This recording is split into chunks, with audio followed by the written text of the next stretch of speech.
હાલો હું એની મમ્મી બોલું છું. હા અહીંથી મારા છોકરાને ફોહ લાવીને લઈ ગયા છે. મારો છોકરો હાવ નિર્દોષ છે. હા હા હા અને એ હાવ નિર્દોષ છે ને ફોહ લઈને મને એમ કીધું કે હું માસી કે હું કાલ હાન થાય ને તો તમારા શનિને અહીં હું પોગાડી દઈશ. હા મેં એને એમ હતી ને કીધું મારા છોકરાને સારું કામે મને નથી થવા દેવો.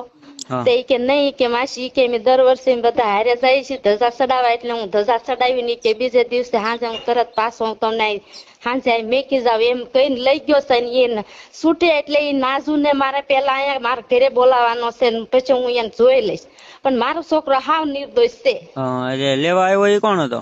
લેવા આવ્યા એ મારા જેઠનો છોકરો હતો. અહીંયા પમદી લેવા આવ્યો એ ને હા હા કાલ લેવા આવ્યો એ ને હા એને તું ઓળખતી નથી ભાઈ. એ પેલા વેલો અમારા ઘરે આવ્યો છે હા અને મને ફોહ લાવીને હાવ તાળી દઈને મારા છોકરાને ફોહ લાવીને લઈ ગયો છે. હા અને કીધું નથી મને ધજા ચડાવવાનું કઈ વયો ગયો છે. મને એમ થયું કે ભગવાન નું કામ છે